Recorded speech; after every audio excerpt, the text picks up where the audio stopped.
सवाल के लिए आपके एनटीपीसी में आया हुआ है। सवाल है कि एक व्यक्ति की आय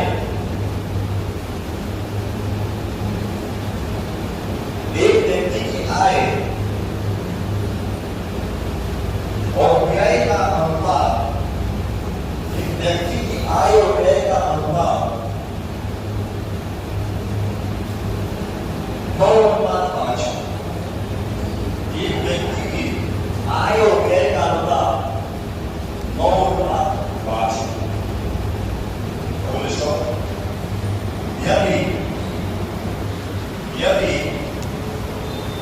यदि उस व्यक्ति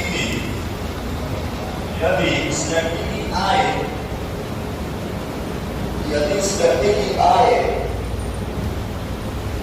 यदि उस व्यक्ति की आय 27,000 रुपया है, यदि उस व्यक्ति की आय 27,000 रुपया है, यदि उस व्यक्ति की आय 27,000 रुपया है, तो उसकी बचत राशि क्या है? तो उसकी बचत राशि क्या है?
ये समझाने के लिए वैसे सवाल आपका पास कितना ही है 100।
सवाल आपको कर लीजिए, उसके बाद हम लोग एक पैटर्न बताते हैं, 2-3 पैटर्न में सवाल आते ही जाएंगे। एक और सवाल है कि सवाल लीजिए P और R आए, Q और R आए, Q और R आए 9 अनुपात 10 अनुपात 15 के अनुपात है। Q और R आए 9 अनुपात 10 अनुपात 15 के अनुपात में है, और उनके खर्च 5 अनुपात 6 अनुपात 11 के अनुपात, और उनके खर्च 5 अनुपात 6 अनुपात 11 के अनुपात,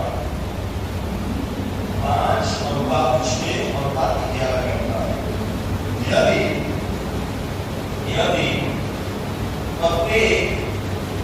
प्रत्येक 8,000 रुपया बचाता है, यदि प्रत्येक 8,000 रुपया बचाता है, यदि प्रत्येक 8,000 रुपया बचाता है तो ई और आर की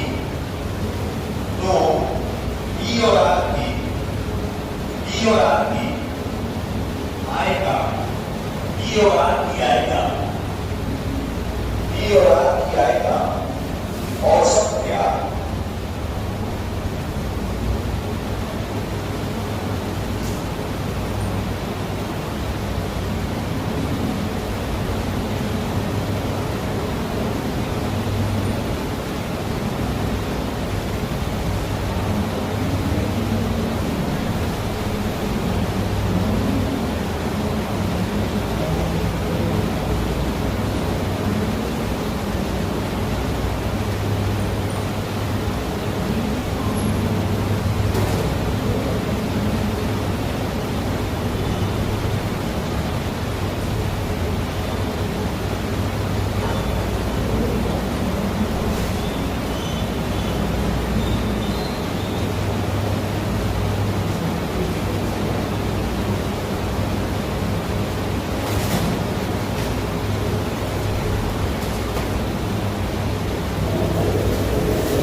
उसके लिए हमारे तस्वीर कैसे सब करके से चलाएंगे और इस कॉन्सेप्ट को बहुत ज्यादा जोड़ दिए जब सब ये क्या बोलते हैं रीजन जितने भी और कथन और या कथन और डिस्कस का लाइन जो सवाल आ रहे हैं विचार के एग्जाम में जो पैटर्न बदल रहा है उस पैटर्न को जोड़ देंगे जो ये पैटर्न इतना सवाल आए नहीं कि हम ऐसे सवाल को खुद से बनाने पड़ेंगे समझ रहे हैं खुद से बना के सवाल थोड़ा सा समय लगेगा लेकिन चीज को ध्यान में रखिएगा कितना आएगा तो तब हम समय लेते हैं ठीक है ना कोई काम हमारा बड़ा है कि नहीं करते लेकिन जो देंगे आपको एकदम बेस्ट समझ रहे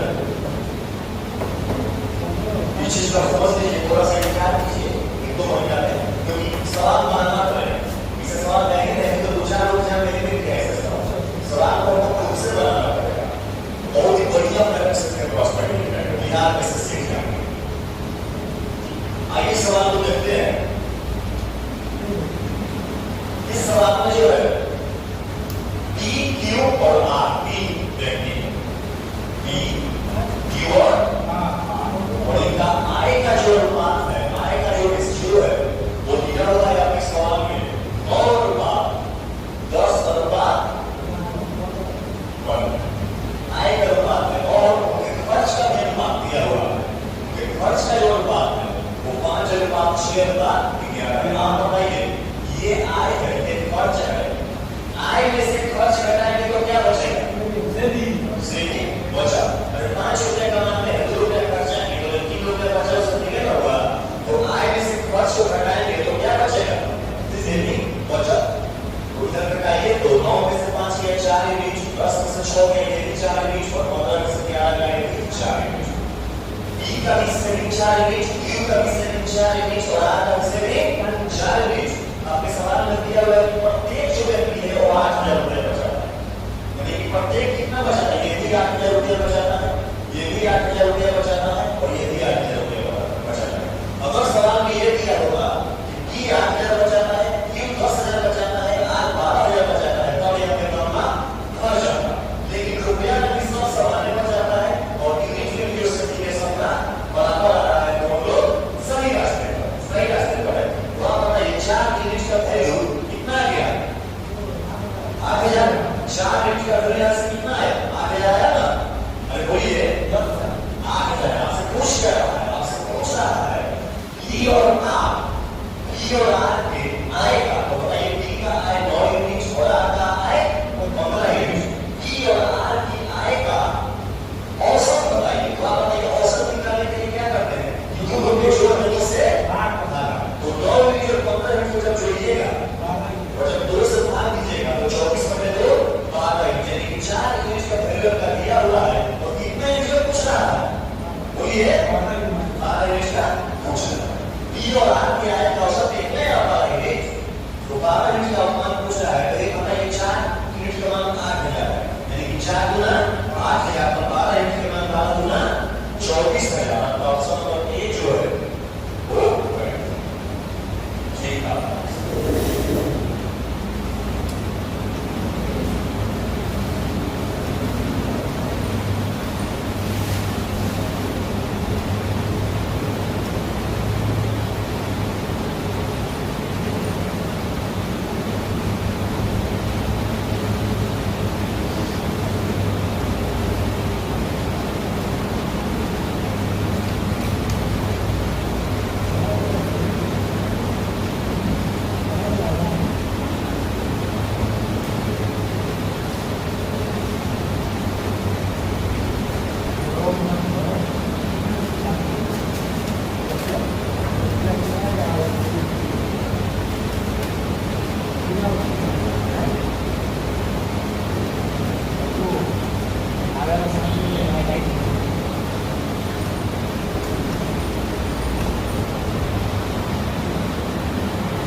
अनुपात पी अनुपात सी का बचत का अनुपात क्या? बचत का अनुपात क्या?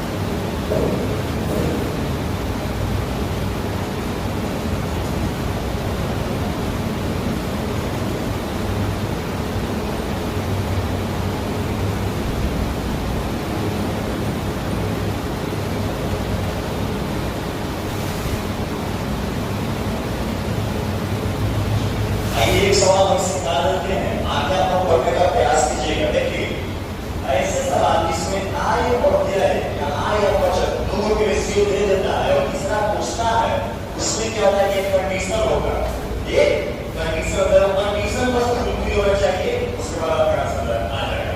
इसमें जो था कंडीशन ये था कि तीनों का बचत क्या था? सेम था और तीनों का बचत आपका सेम यूनिट में आ गया, तो कंडीशन इज ट्रू। अब आपका आंसर चला आया। बस यही करना है, जो भी कंडीशन दिया रहेगा क्वेश्चन में उस कंडीशन को पूरा कर देना है, आपका आंसर आ जाएगा। इस सवाल में आइए देखते हैं हम लोग। पिछले सवाल में 3 व्यक्ति थे, P, Q और R, और इस सवाल में कौन है? कौन है?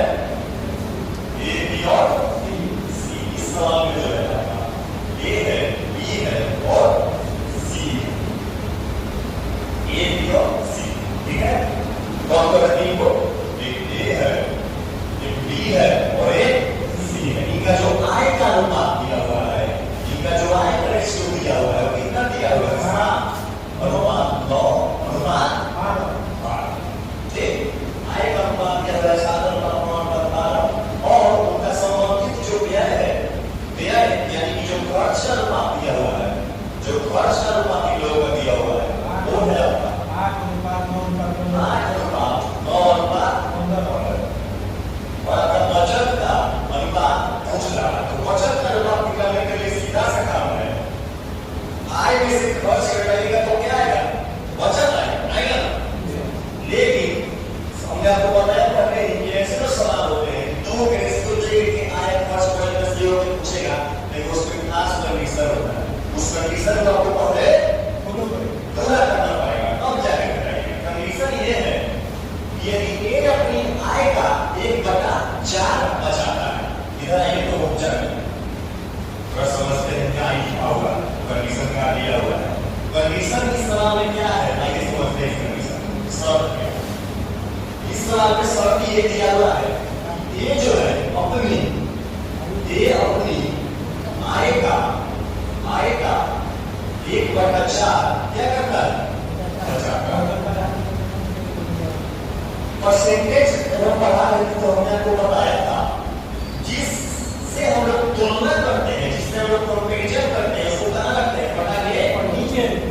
ये देखिए तो 1/4 है, तो कंपैरिजन हम किससे कर रहे हैं? आय से, इनकम से। तो आय जो होगा आपका नीचे होगा और बाद बाकी जो भी दिया हुआ है ऊपर होगा। तो दिया क्या हुआ है? बचत से, तो बचत आपका ऊपर दिया हुआ। और ये किसके लिए है? A के लिए, क्योंकि A अपनी आय का 1/4 बचा है, समझ रहे हैं? तो A का आय जो है वो 4 है और बचत 1 है, तो आप बताइए ना खर्च कितना होगा? 3। और 4 रुपया इनकम, 1 रुपया सेविंग, 3 रुपया खर्च किया हुआ है, क्या होगा?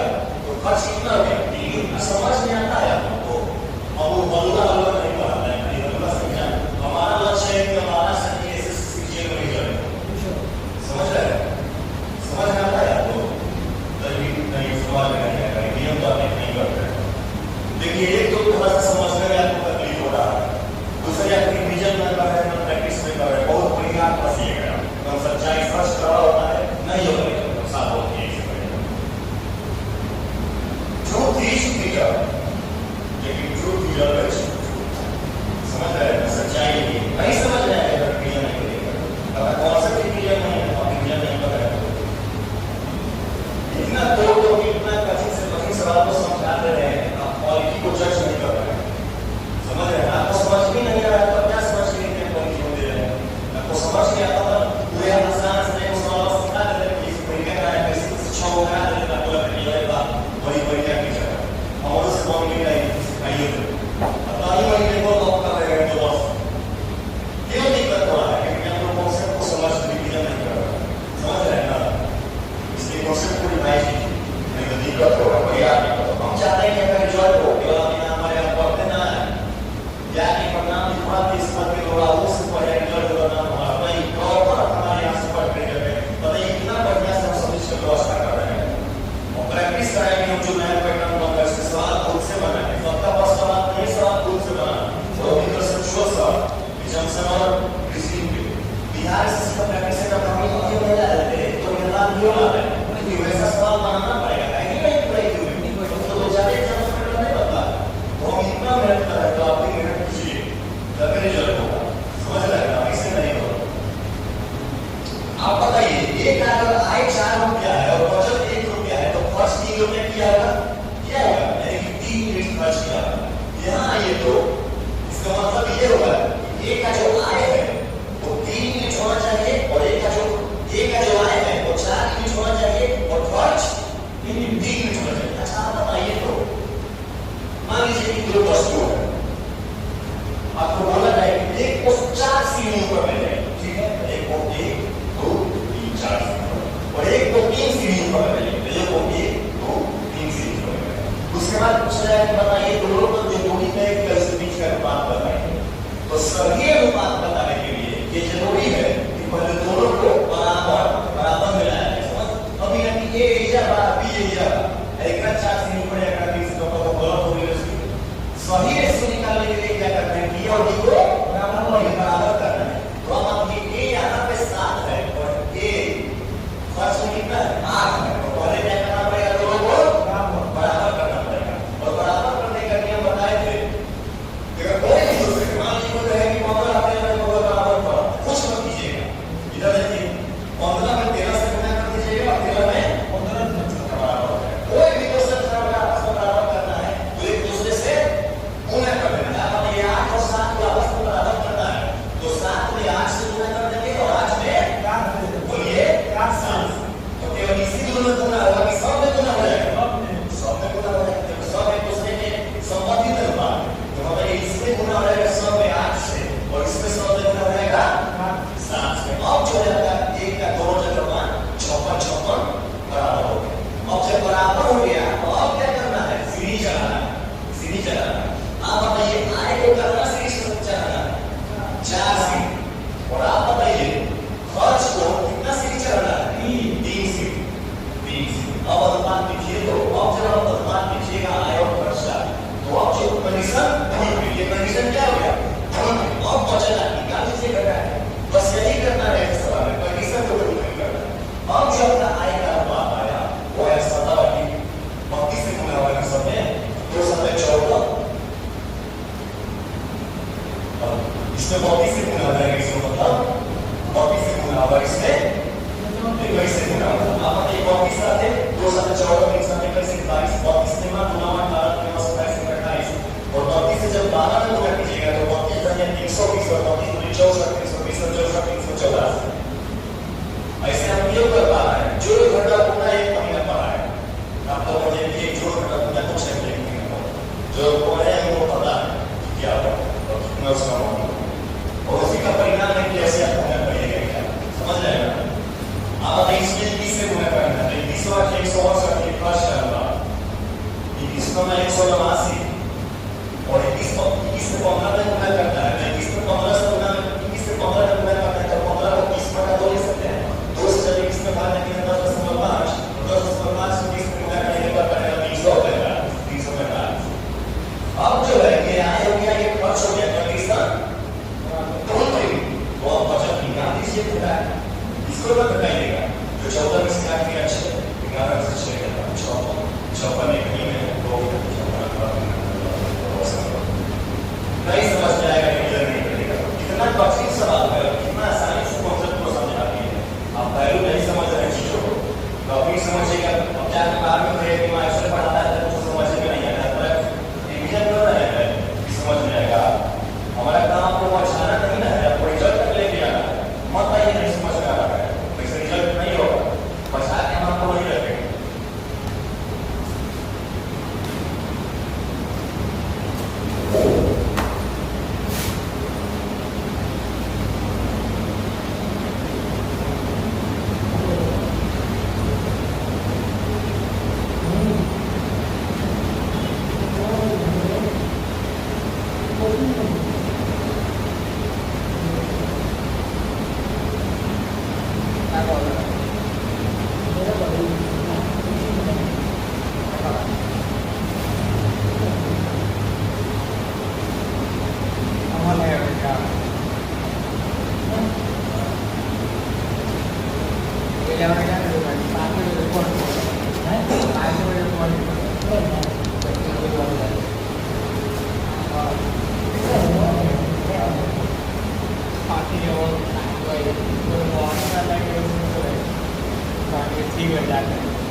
आय का अनुपात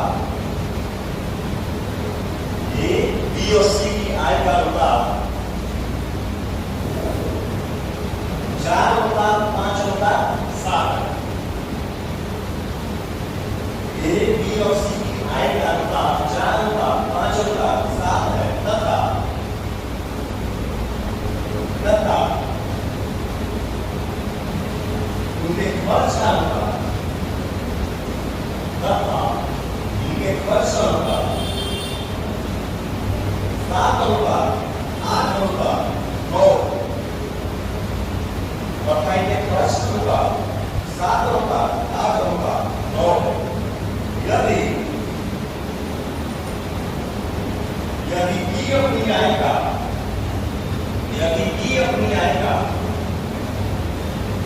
यदि B अपनी आएगा,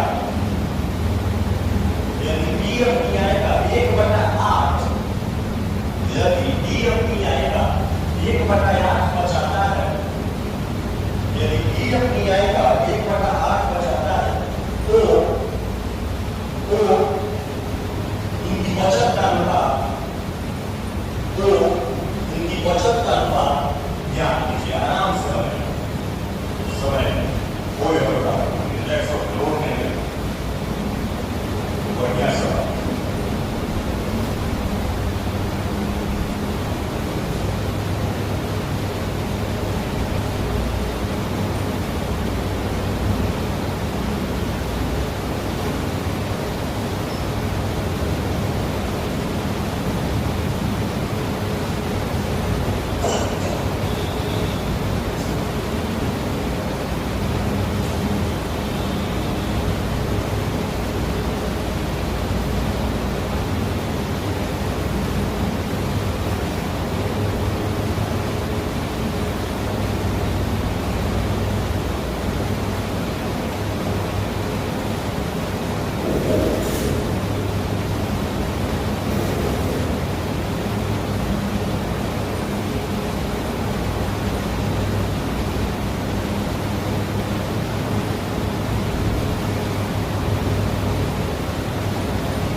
ठीक है, आइए हम फूल मार पर सवाल होगा।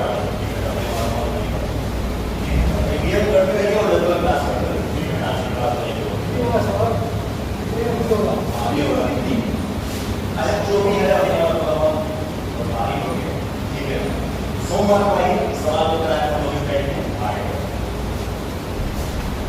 नियम करते रहिए और रेगुलर क्लास करते रहिए। ठीक है ना।